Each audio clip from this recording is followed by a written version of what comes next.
আসসালামু আলাইকুম। সবাই কেমন আছো? গত ক্লাসে আমরা ষষ্ঠ অধ্যায় জাবেদার কিছু টপিক নিয়ে আলোচনা করেছিলাম, কিন্তু আজকে আমরা জাবেদার মধ্যে যে বিশেষ জাবেদা রয়েছে তার বিস্তারিত জানব। প্রথম হচ্ছে ক্রয় জাবেদা। প্রথম হচ্ছে কি ক্রয় জাবেদা। সবাই অনেকের ব্যক্তিগতভাবে মতামত থাকে যে কোনটা ক্রেডিট হিসাব খাত হবে এবং কোনটা ডেবিট হিসাব খাত হবে, সেটা অনেকে ধরতে পারে না। তাহলে আমরা প্রথমে কি লিখব? ক্রয় জাবেদা। প্রথমে হচ্ছে কি ক্রয় জাবেদা, তারপর হচ্ছে বিক্রয় জাবেদা, তারপর হচ্ছে ক্রয় ফেরত জাবেদা, তারপর হচ্ছে ক্রয় ফেরত জাবেদা, তারপর হচ্ছে বিক্রয় ফেরত জাবেদা। তাহলে ক্রয় করলে কি হয়? খরচ হয়। ক্রয় করলে কি হয়? খরচ। আর খরচ করলে কি হয়?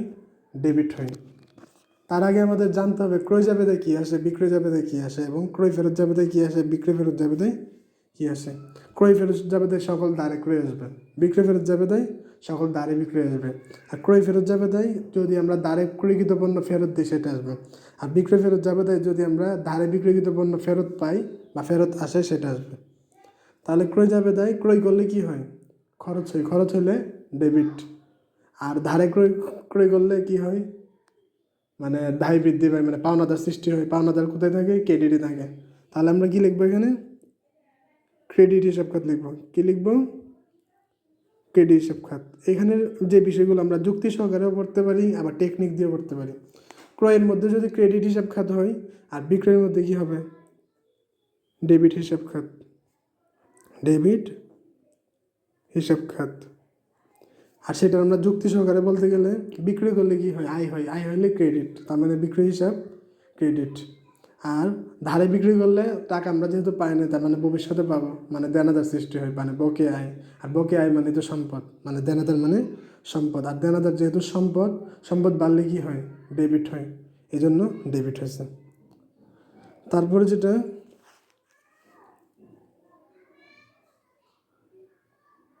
ক্রয় ফেরত যাবে না, সেটা হচ্ছে কি ক্রয় ফেরত যাবে না। ক্রয় যদি ক্রেডিট হয় তাহলে ক্রয় ফেরতে কি হবে? উল্টাটা হবে ডেবিট। আর যুক্তিতে গেলে সেটা হচ্ছে ক্রয় করি যখন, তখন আমাদের খরচ হয়, মানে ডেবিট হয়। আর যখন সেটাকে ফেরত দিই তখন আমাদের খরচ কমে যায়, মানে ক্রেডিট হয়। আর যখন দ্বারে ক্রয় করছিলাম তখন পাওনাদার হিসাব সৃষ্টি হয়েছিল, মানে ডেবিট না সরি ক্রেডিট, মানে দায় বৃদ্ধি পেয়েছিল। এখন যখন আমরা ফেরত দিয়ে দিব তখন দায় কমে যাবে। আর দায় কমে গেলে কি হয়? ডেবিট হয়। তারপর হচ্ছে ক্রয় ফেরত যদি ডেবিট হয়, বিক্রয় ফেরত কী হবে? ক্রেডিট হবে, বিপরীত। আর যুক্তিতে বলতে গেলে কী হবে? সেটা হচ্ছে গিয়ে বিক্রয় যখন আমরা ধারে করি বা নগদে করি, বিক্রয় করলে কি হয়? আয় হয়। বিক্রি করলে কি হয়? আয় হয়। আর আয় হলে কি হয়? মালিকানা সত্ত্ব বাড়ে। মালিকানা সত্ত্ব বাড়লে বা আয় বাড়লে হচ্ছে কি ক্রেডিট। ঠিক আছে। আর যখন দাঁড়ে বিক্রিটা করবো তার মানে টাকাটা আমরা কি পাই নাই, ভবিষ্যতে পাবো। বকেয়া আয়। বকেয়া আয় মানে সম্পদ, বা দেনাদার যখন সৃষ্টি হবে, দেনাদার হচ্ছে কি সম্পদ। সম্পদ বাড়লে হচ্ছে কি ডেবিট। আর যখন পণ্যটা যখন কয়েকদিন পরে ফেরত আসবে, যখন দাঁড়ে বিক্রি করছিলাম তখন দেনাদার ডেবিট হয়েছিল, যখন ফেরত আসবে মানে দেনাদার কমে যাবে, মানে দেনাদার হিসাবে যাবে কি ক্রেডিট। ঠিক আছে। এইভাবে করে আমরা ইয়াটা করবো। তারপর হচ্ছে ক্রয় এবং বিক্রয় যাই বলি সেটা হচ্ছে কি চালান নম্বর। চালান নম্বর। ক্রয় বলি বা বিক্রয় বলি সেটা হচ্ছে কি চালান নম্বর।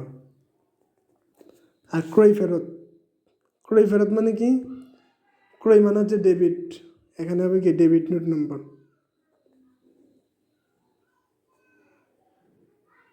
আর বিক্রয় মানে হচ্ছে কি ক্রেডিট, মানে এখানে হবে কি ক্রেডিট নোট নম্বর।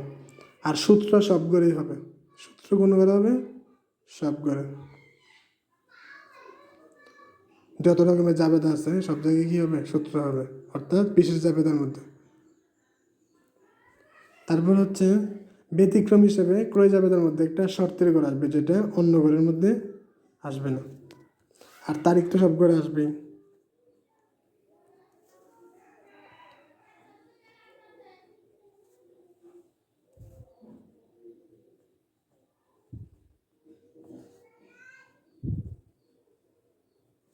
ক্রয় করলে দাঁড়ে ক্রয় করলে জাবেদা কি হয়? ক্রয় হিসাব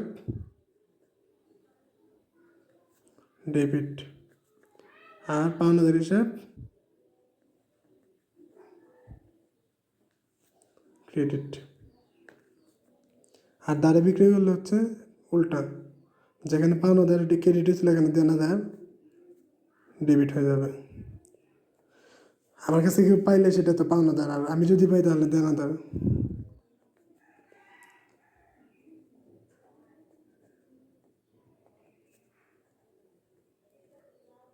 তারপর হচ্ছে যখন দাঁড়ে ক্রয় করছিলাম পাওনাদার ক্রেডিট হয়েছিল, যখন এটা ফেরত আসবে পাওনাদার কী হয়ে যাবে? ডেবিট হয়ে যাবে। আমরা একটা জিনিস এখানের মধ্যে, বিশেষ করে এখানের মধ্যে অনেক রকমভাবে মনে রাখতে পারি, সেটা আমরা একটু পরে আলোচনা করবো। এটা আগে আমরা শেষ করি। তারপর এখানে ক্রয় হিসাব ডেবিট হয়েছিল, এখন যেহেতু ফেরত দিয়ে দিছে ক্রয় ফেরত ক্রেডিট হয়ে যাবে।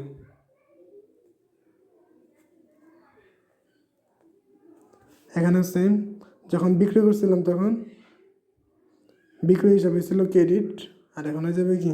ডেবিট। বিক্রয় ফেরত হিসাব। অনেকে বলে কিন্তু বিক্রয় হিসাব লিখে ফেলবে, বিক্রয় ফেরত লিখতে হবে। এখানে তো লেখাই আছে যে বিক্রয় ফেরত।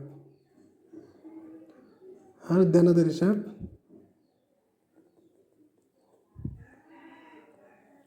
ক্রেডিট।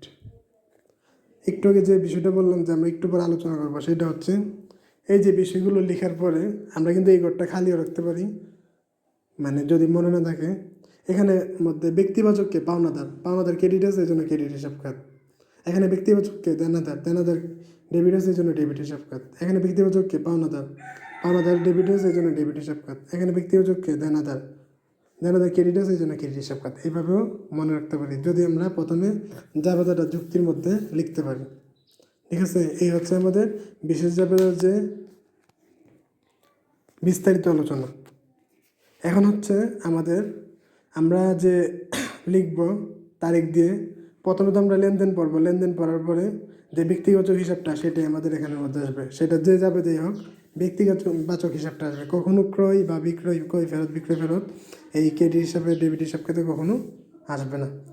আর চালান নম্বর বা ডেবিট নোট নম্বর বা ক্রেডিট নোট নম্বর সেটা আমাদের কী থাকবে? প্রশ্নের মধ্যে উল্লেখ থাকবে, থাকলে লিখবো, না থাকলে নাই, বা শর্ত। ঠিক আছে, আর সূত্রের মধ্যে সবসময় ঠিক চিহ্ন হবে। ঠিক আছে, তারপর হচ্ছে যে এখন আমাদের টাকার অ্যামাউন্টটা কীভাবে লিখবো? মোবাইলের বলতেছি, বাসায় হলে মোবাইল দিয়ে করবো, আর পরীক্ষার মধ্যে ক্যালকুলেটার দিয়ে করতে হবে, বা মোবাইল দিয়েও করতে পারি বাসায়, বা ক্যালকুলেটার দিয়েও করতে পারি বাসায়।